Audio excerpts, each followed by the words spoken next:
Shalom and welcome to this edition of Revealing the Truth, where we cover the headlines, the heartlines, and biblical truth. I'm your host, the Reverend Rabbi Eric Walker, and it is my privilege and honor that in our third year of broadcast, as we launch our third anniversary, or the beginning of our third year of broadcast, that we continue with our relationship with Carl Gallops, who's with us on the second Monday of every month at 12 o'clock. We've covered his books, author of Gods of Ground Zero and Gods and Thrones, Nahash, Forgotten Prophecy, and the Return of the Elohim.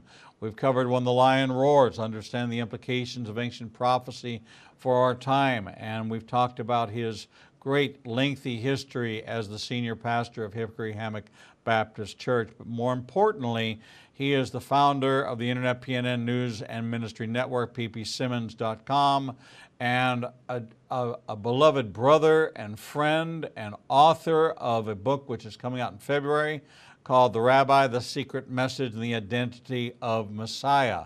It is more than an honor and a privilege and a blessing to introduce you to someone who has become a mentor, a trusted advisor, a friend, someone that I communicate with both on the air and off the air, and consider him to be a part of my family. One of my safe people in my life is Carl Gallops. Carl, welcome to Revealing the Truth.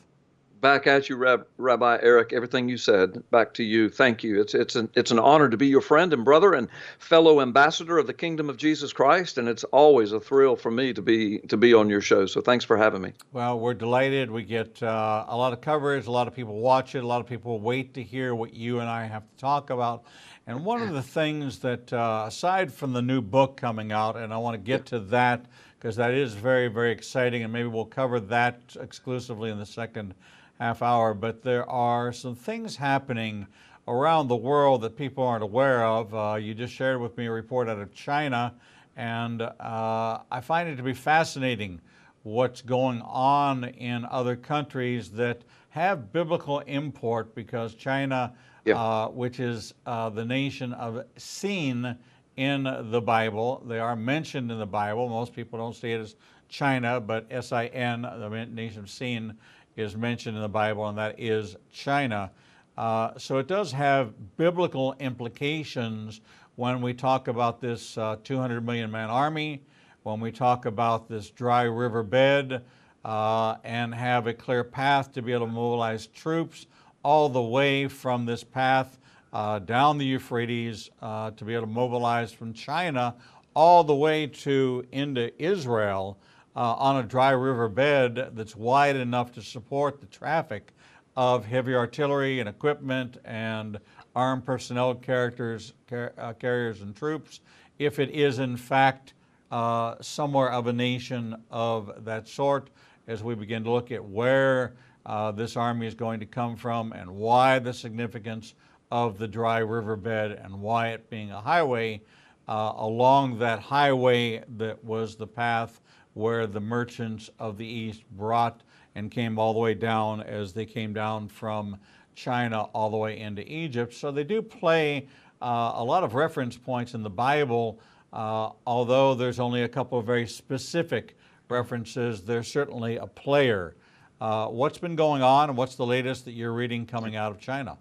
Yeah, thank you. Well, first of all, yes, kudos to everything you just said. You and I stand on the same page with that. As a matter of fact, in the new book, which we'll talk about later, I've got several chapters dealing with China, their place in prophecy, and how it ties in to the whole story of the rabbi who found Messiah. That's another segment, but I'm just, as you're talking, all of this is flooding back to my mind.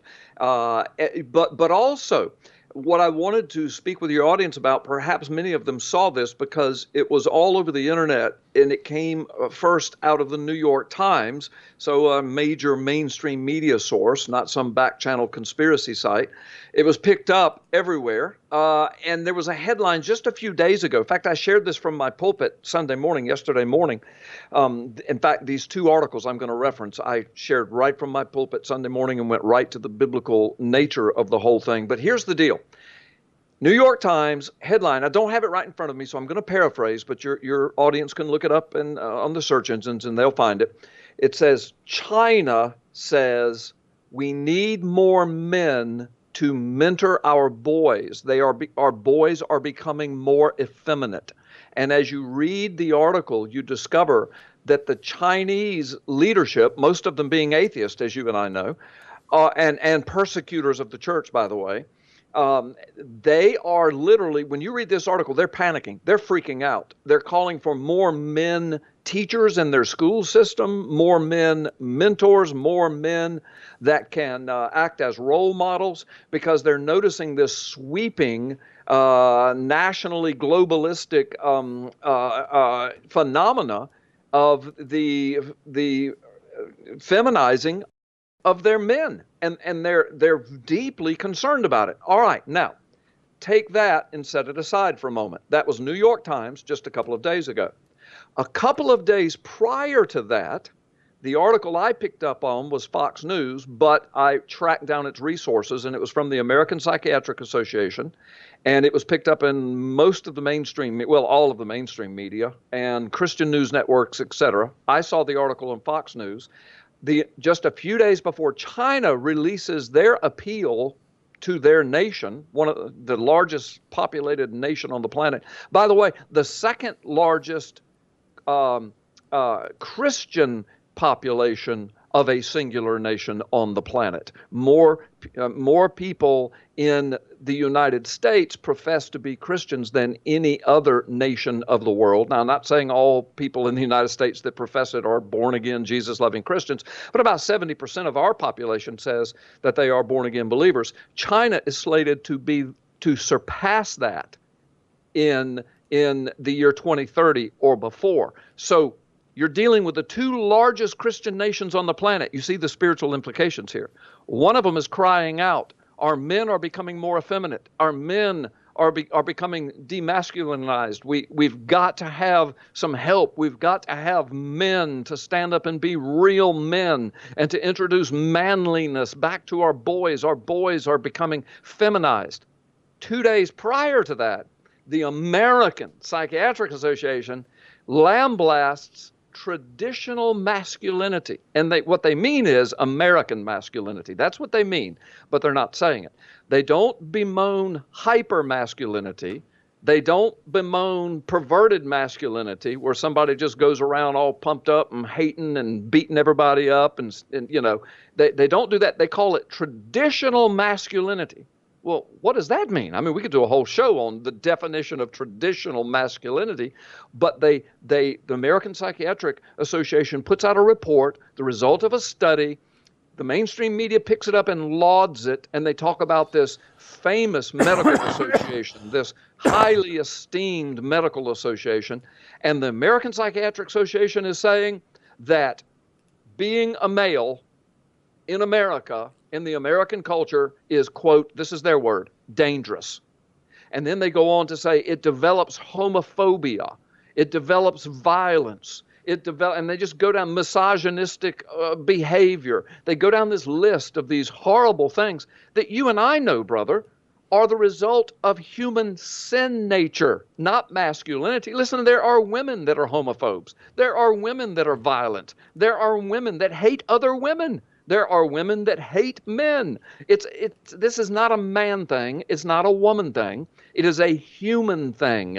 And if you are not saved, if you are not under the regenerative power of the Holy Spirit of God, any one of us, 7 billion people on the planet, we are all susceptible to the deepest, darkest sins of greed and perversion and anger and maltreatment of other human beings that you can imagine. And we've seen example after example of it down through history. So this whole American Psychological Association report, it's gobbledygook. I actually read through it from the pulpit. I broke it down. I simply went through one time and substituted the word femininity for masculinity and female and girl for male and boy. And I just put the female terms in their report and read it, and it comes out exactly the same. In other words, they don't even realize they have described the human condition, not the male condition. The human fallen condition in a society like ours that's turning away from God, turning away from God's word, turning away from the Ten Commandments, turning away from everything foundationally godly in our structure, in our culture. And now we're wondering why there's so much hate and anger and separation between us as Americans. Listen, I'm not going to put all of the evils at the last presidential administration's feet, but I can say 8 years of the last administration was kind of the exclamation point on the end of the sentence in dividing our nation. You know, the police acted stupidly. That boy could be my son.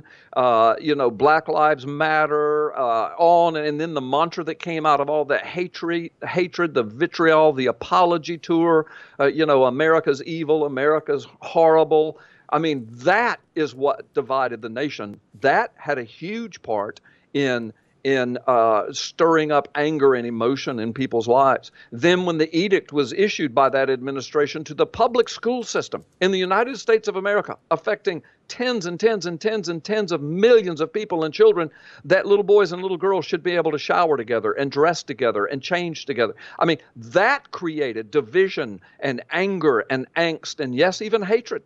And so if you want to talk about something that we can measure, that we saw happen before our eyes, that caused division and misogyny and homophobia and anger and hatred of other people, that was it.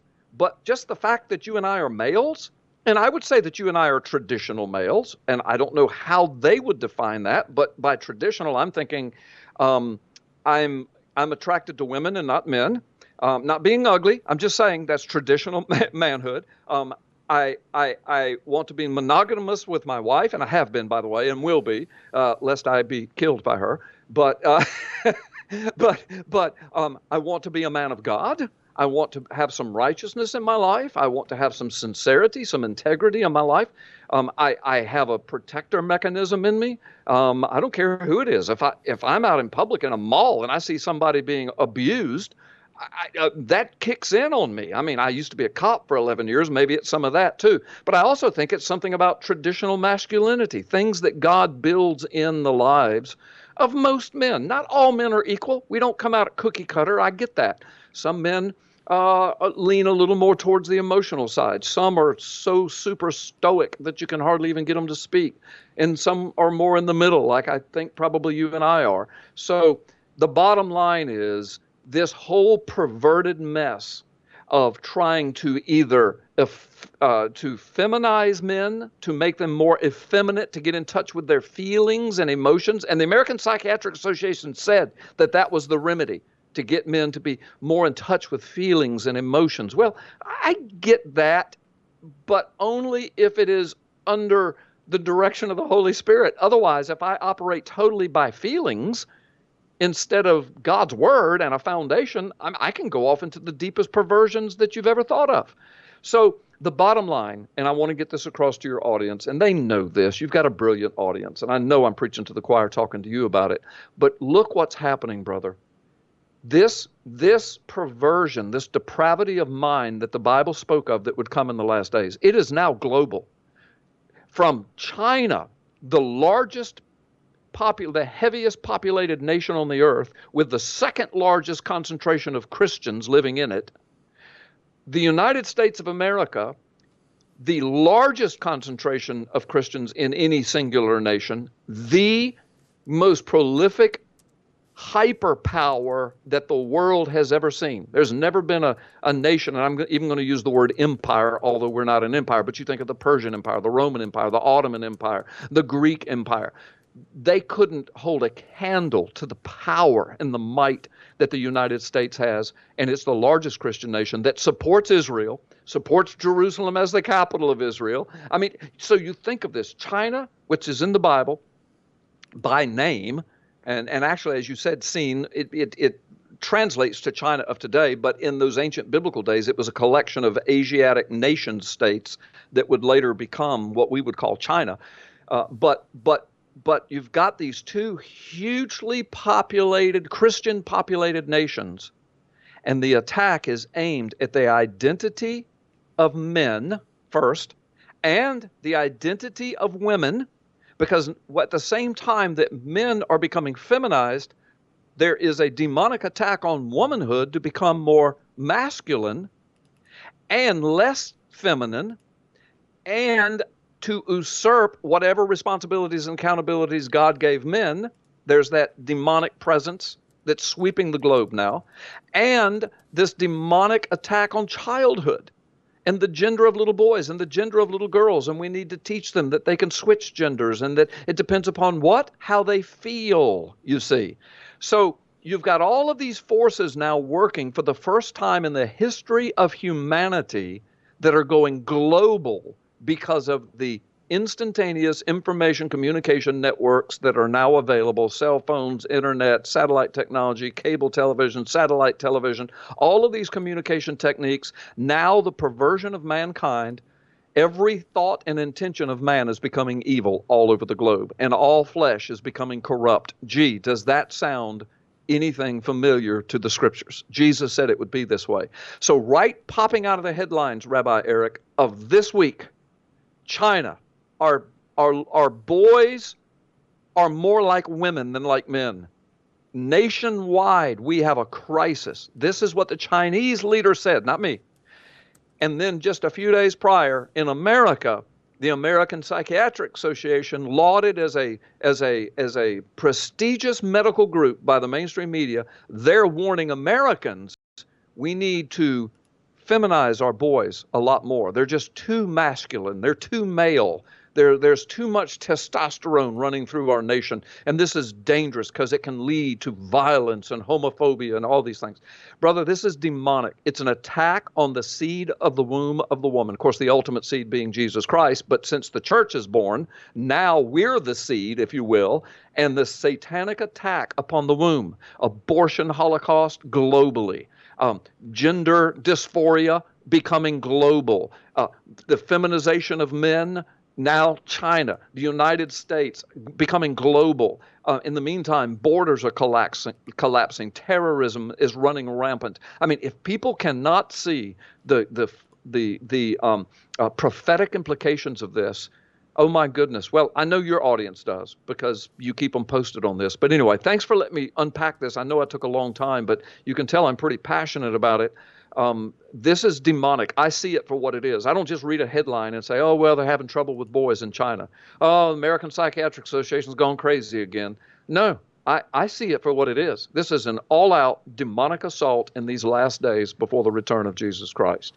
You know, it's so interesting that in America we have the fatherless syndrome of inner city America, and we're putting out thugs and gang members. And two guests I had on last week, Jason Wilson, that wrote about men being able to cry, and he works with inner city youth and gets them past the tough guy thug to really get in touch with the emotion that real men do cry, based on the passage of scripture that says Jesus wept.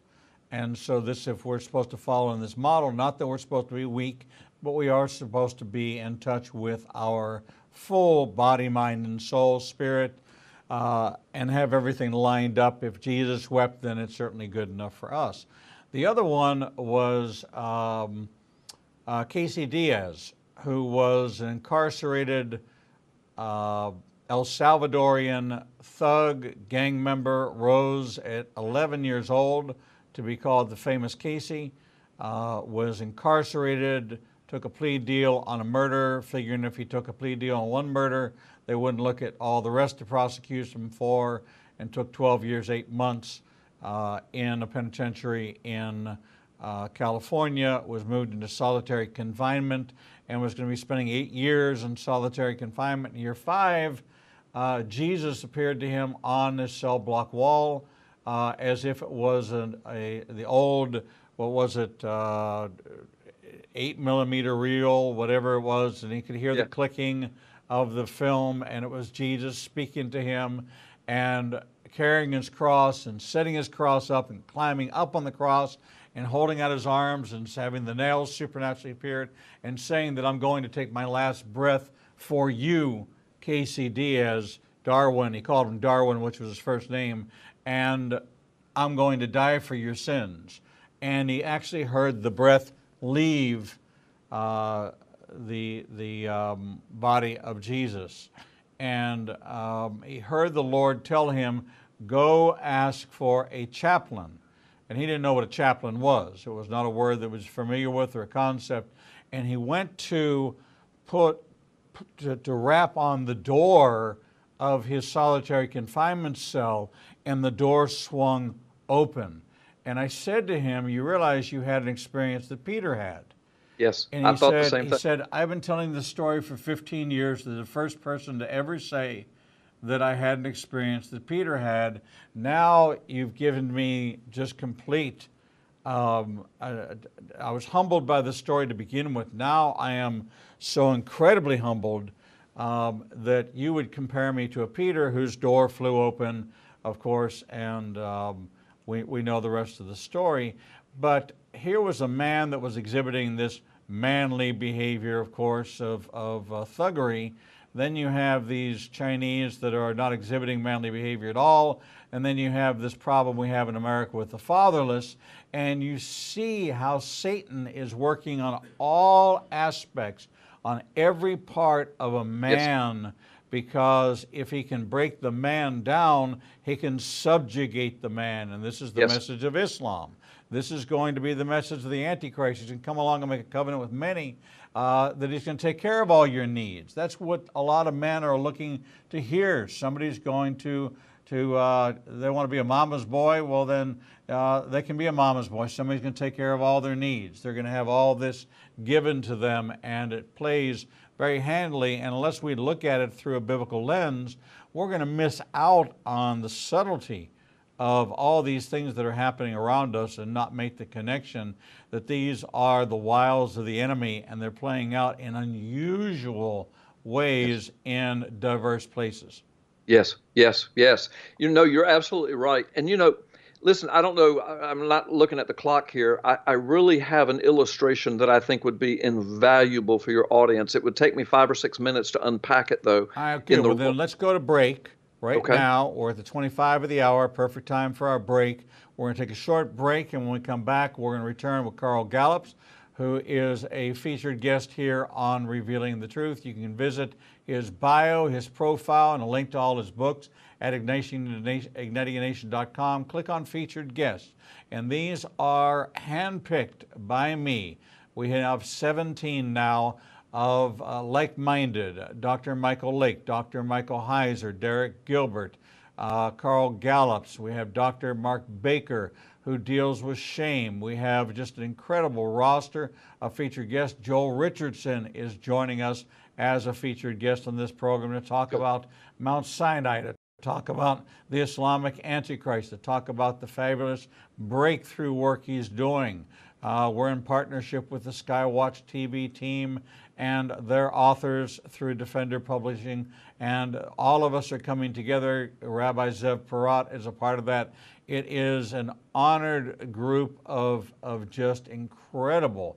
Michael Heiser, a part of this esteemed assembly of featured guests here as we begin our third year of broadcast here on the Igniting a Nation Broadcasting Network. We're going to take a short break, and when we come back, we're going to hear this revelatory illustration from Carl Gallops. We'll be right back. Not everything that makes the headlines has biblical importance, but many events that happen around the world do, and you never hear about them. Igniting a Nation is pleased to teach Revealing Prophecy every Tuesday night at 7 p.m. at the Marriott 280 in Birmingham. We will cover worldwide events and insider information that will connect the dots of what's happening around the world with biblical prophecy. If you happen to miss a class, we'll televise each week's class at 10 o'clock Central Time on ignitinganation.com and all our social media outlets. Copies of the teachings will also be available to purchase on our website at www.ignitinganation.com.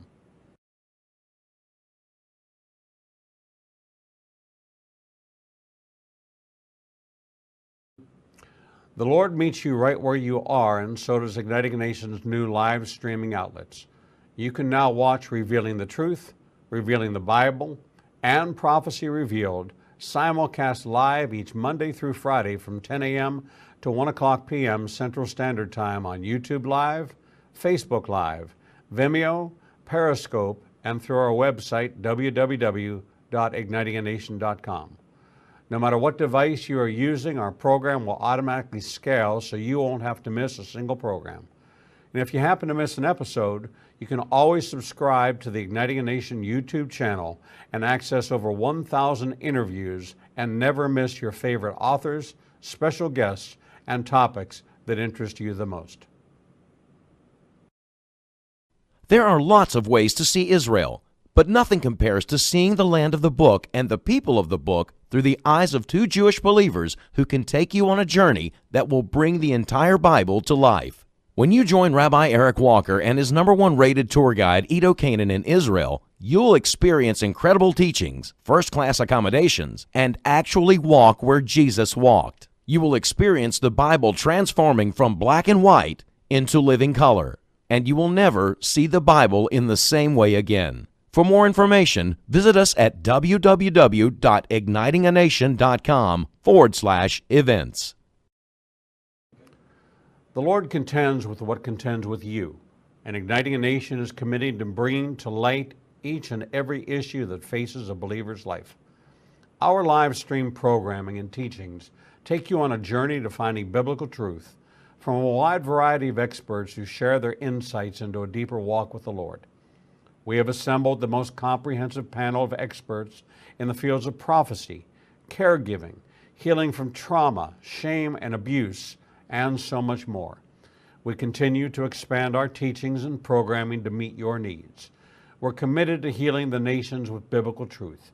Visit www.ignitinganation.com to develop a deeper walk with the Lord and start your journey to a transformed life. The Bible commands us to study to show ourselves approved, but most study using Bible study tools and not actually studying the Bible chapter and verse. Igniting a Nation is pleased to present Revealing the Bible, recorded and taught each week before a live audience. We take you deeper into the actual Bible and verse in both Hebrew and English and connect the dots between the Old and New Testament. You can attend our 2 classes in Tuscaloosa and Birmingham, or watch the program every Wednesday at 11 a.m. Central Time on ignitinganation.com and all our other simulcast outlets. For more information, visit www.ignitinganation.com/events. Shalom and welcome back to this edition of Revealing the Truth, where we cover the headlines, the heartlines, and biblical truth. I'm your host, the Reverend Rabbi Eric Walker, and as we do on the second Monday of every month at the 12 o'clock p.m. Central Time hour, we meet for the Carl Gallops Hour, hosted by our good friend out of Hickory Hammock Baptist Church, out of the ppsimmons.com, PNN News and Ministry Network, the author of best-selling books, Gods of Ground Zero, Gods and Thrones, Nahash, Forgotten Prophecy, The Return of the Elohim, When the Lion Roars, and the newly released book coming out in February, The Rabbi, The Secret Message, and the Identity of Messiah. Our dear good friend from Hickory Hammock Baptist Church in Milton, Florida, Carl Gallops. Such a delight to have you with us. Thank you. Thank you. Thank you. It's an honor to be with you. Did you want me to pick up where we left off, brother? I do. Okay. So we were talking about this report out of China, report out of the American Medical Association, American Psychiatric Association. This alarm in China that their boys are becoming more and more effeminate. They want more men involved. They want more manliness in their culture. The opposite is happening in America. The American Psychiatric Association is coming out saying, no, traditional masculinity is terrible. It's toxic. It does damage. It leads to violence and homophobia, misogyny, et cetera, et cetera. And so we were talking about the spiritual implications of that. And then we went to break. Right before we did, I said I had an illustration that I think will help men and women, boys and girls, but men and women especially, because, you know, our culture in America, let's just speak of America's culture, and I know your show goes to the world, but there's just such a perversion of manhood, womanhood, marriage, home, family, relationships between men and women, relationships between husbands and wives, There's this politically correct mantra that women can do anything a man can do, and women are just as good or more important or as important, and it perverts the whole conversation, because before you can even begin to break that down, you have to give qualifiers and disclaimers, and you have to apologize for speaking the truth. And so I've got an illustration that just, to me, straightens all of this out. Every time I use it, people are blown away by it. I've written about it. I speak on it. I do interviews. Here's the illustration. So let's make it as simple as this. I'm in my home, or you make it personal to you. You, audience members, people that are watching and listening. You're in your home, and you are there. Let's speak from the point of view of the man for a moment. You're in the home, and 2 or 3 o'clock in the morning, you wake up. The smoke alarms are going off. You wake up, to your horror, you see orange glow coming down the hall. You realize that the back end of your house is on fire. I mean, there's not just a little plug that's sparked. I mean, the house is on fire. You're desperately trying to, you can be a man or a woman here. You're desperately trying to get your loved ones together and into safety. In the meantime, you or somebody's calling 911. You're trying to salvage some valuables, but at the same time, make sure nobody's lives are in danger. All this stuff's going through your mind. Your house is on fire. It's burning down. But you've called 911. Before long, you hear sirens. Oh, you're just so relieved that maybe some help is on the way. You hear sirens. They're blaring in the night. The next thing you see are 2 patrol cars, 2 police officers, or deputy sheriffs, or police, wherever you are, and they pull up in your driveway. Well, you're relieved, you're excited. You know the 911 call went through. You know that emergency personnel are hearing the call. They've arrived at your home. But your heart sinks a little bit, because you realize these guys don't have fire hoses. They don't have fire extinguishers. They don't have oxygen tanks and helmets and axes and firefighting equipment. They're here basically to control traffic, to control the perimeter, maybe to assist in getting you to safety, which you appreciate. You love and appreciate the law enforcement officers, but what you want to see right now are red lights coming down, not blue lights. You want to see great big fire trucks filled with water, and you want to see men and maybe some women get off dressed in the proper equipment, and the fire hoses broken out, and water being doused, and people going into your home trying to contain the blaze. That's what you want. All right, now watch. Now, another scenario, 3 o'clock in the morning. You notice 3 o'clock in the morning, that's the most terrible time. That's when Satan does all of his nasty stuff. People wake up at 3 o'clock in the morning with nightmares, etc. All right, so now, 3 o'clock in the morning, you hear a pounding that wakes you up. Just pound, pound, pound, pound. You wake up to realize somebody's trying to kick down the front door of your house. And so your family is in panic. You grab a pistol from your nightstand. You run towards the living room, perhaps, and you realize this is a sure enough attempted break-in. Your spouse is on the phone calling 911. You look out the window and you see it's a drug-crazed lunatic with a machete in his hand, and in one hand, and he's just pounding and framming. He's getting ready to kick the door down. So in the meantime, you're prepared to defend your family, but you're hoping you don't have to kill anybody. You're hoping you don't have to shoot somebody in front of your family and all that goes with it. So you're hoping and praying, hurry up, cops, hurry up, cops, hurry up, cops. The next thing you see is an emergency response unit from the fire department. And a fire truck pulls up, and a couple of firemen get out. And well, you're thankful for that. Now you have an extra hand or two. You got maybe a couple of burly firemen there to help you. But what you really want to see are the blue lights coming. Now you want the cops there who have the equipment and the training and the shotguns and the pistols and the badges and the patrol cars with cages in them to deal with this drug-crazed lunatic. And you look out the window and you see there's 2 or 3 others of his buddies out there. This was getting ready to be a mob home invasion. And so now you've got those scenarios. Here's the illustration. So I ask, and you don't have to answer this out loud. This is, I'm just asking for the illustration. So who's more important, the cops or the firemen? Who's less important?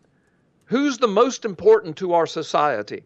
Well, the answer is they're both equally important. They're both very important to our society. But the deal is, the disclaimer is, but it depends upon the scenario, how really needed they are, how really important they are to that situation, because of how they are equipped, how they are trained, the environment they have around them, the support system, etc. So when your house is burning down, you want firemen. When thugs are trying to break in and kill your family, you want police officers. You're happy to have either one of them show up, but you want those people. Why? Because a fireman is always better than a policeman? No, that's not true. Is a policeman always better than a fireman? No, that's not true. What's the difference? The difference is they are both equally important to our culture, but they are equipped differently. It's the same thing with male and female, brother. The Bible is clear. Male and female, man and woman, they are equally important to God. They're equally important to the kingdom work. They're equally not. Are we still there? Yeah. Okay, I had an alert show up on my screen that I thought maybe we had lost contact. But they are equipped differently. They are trained differently. They handle things in a different manner. So it is like men and women. It's like a marriage. Look, my wife is equally important to our marriage as I am.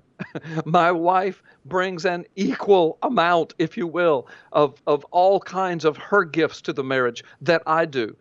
The deal is that she is not, just like a police officer and a firefighter. When a police officer shows up at your house burning down, and they don't grab a hose and try to help you put it out from your garden hose, you can't sue them for that. That's not their responsibility. That's not their accountability. The same thing if a fireman shows up when you got a bunch of drug-crazed fools outside in your yard trying to break in. You can't hold them accountable because they didn't go wrestle them down and fight the guns and knives themselves. They're not equipped to do that. It's the same thing with men and women. We are held accountable for what God has called us to do, for the roles He has put us in.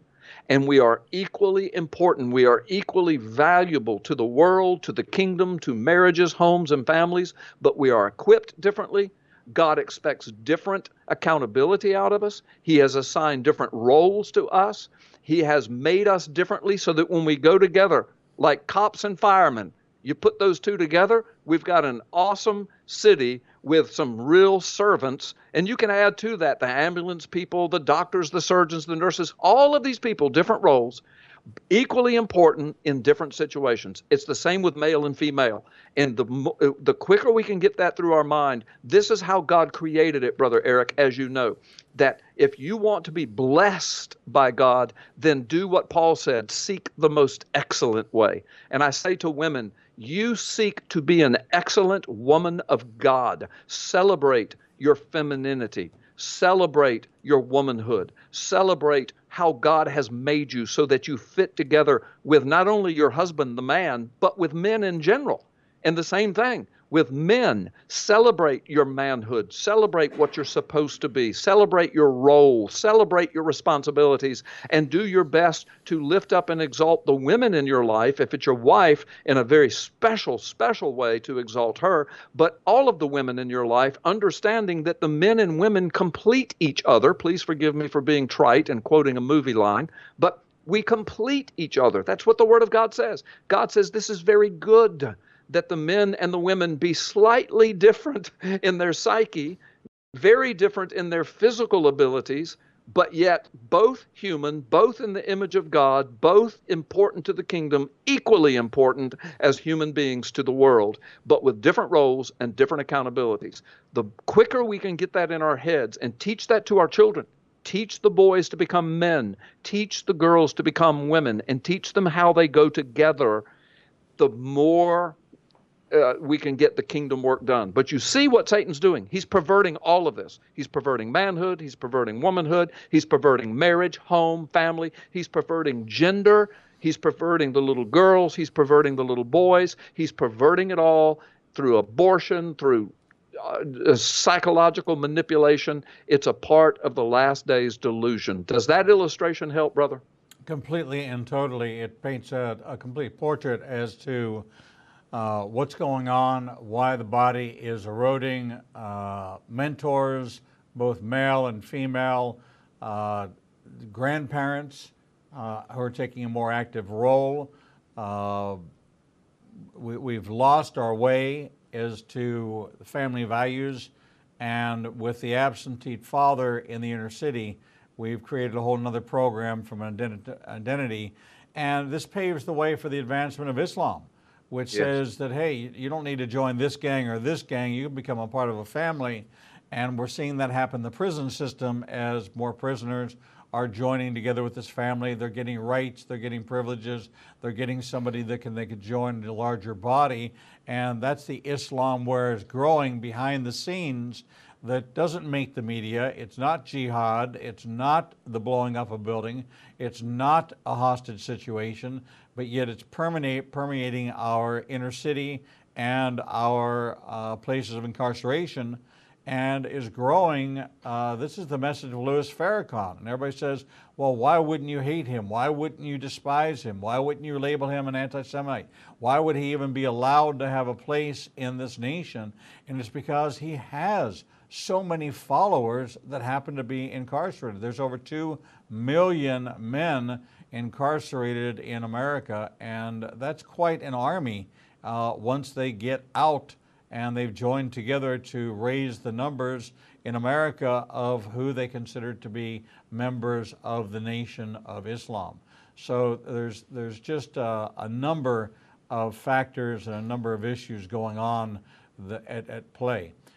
We've got about 10 minutes left. I want to kind of get you to tease the new book, The Rabbi, The Secret Message, and the Identity of Messiah.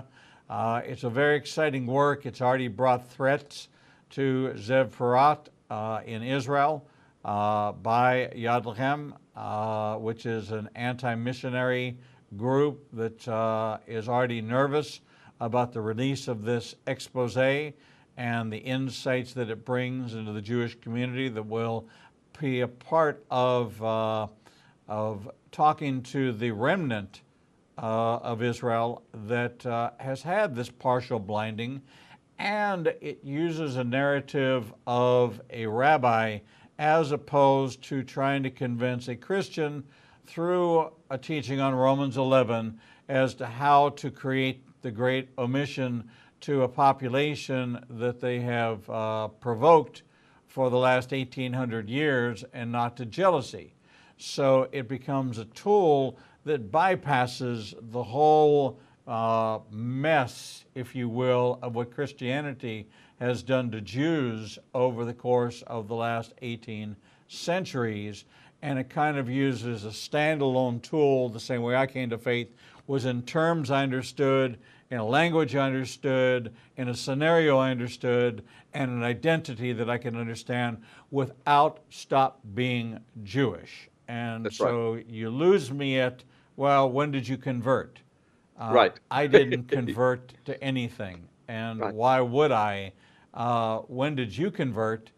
To believe in the Jewish Messiah would be the more practical, but oh, thank goodness for the logic and reason of the Jerusalem Council, who said, you don't have to become Jewish, and these guys don't have to stop being Jewish. You've only read part of that Acts chapter 15 narrative. Thank you. That is to the engrafted. But to those of us, look, if you read Romans, I believe it's Romans 12:22, it says, God will continue in his kindness to the Gentiles, provided they continue in their kindness to the Jews. Then he goes on later in Romans, I believe around Romans 20, it says, listen, if you do things by nature that are in accordance with the law as a Gentile, God credits you that as righteousness. But if a Jewish believer does things in accordance with the law, big surprise.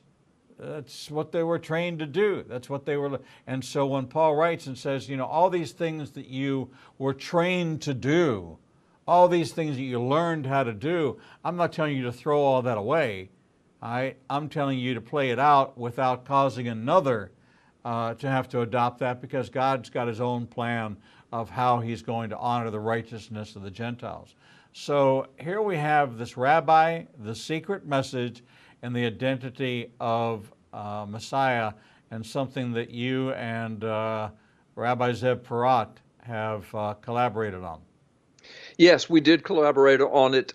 We've done the bulk. I've done the bulk of the writing. He contributed chapter after chapter after chapter of material. I called upon you, my dear friend, Messianic Rabbi Eric Walker, my brother in the Lord, if you would help me with it. You've provided several chapters worth of information, insight, quotes from you, a testimony from you. Insight. I'm working on another book that's coming out this fall. You've provided me with material and insight for that. You're such a dear friend. So here I am, a Gentile, dealing with two Jews who are believers in Jesus Christ, who have become some of my best friends in the world. And the last two books we've produced, we're all in this together, and God is using it. But yeah, the one that comes out February 1st, if people go to Amazon now, they'll see it's listed as March 1st release date. That's only because Amazon hasn't received the shipment of the books from the publishers yet, but I was told by the publishers yesterday. It's Defender Publishing. Tom Horn and those guys published it just like they did Gods and Thrones and Gods of Ground Zero. And they've got the books. They're in the warehouse. They're getting shipped to Amazon. So very soon you'll see that flip over and it'll say February 1st. It's just a few days away. And they're going to start shipping them. And the title of it is, as you just said, the Rabbi, the Secret Message, and the Identity of Messiah. Well, here's the deal.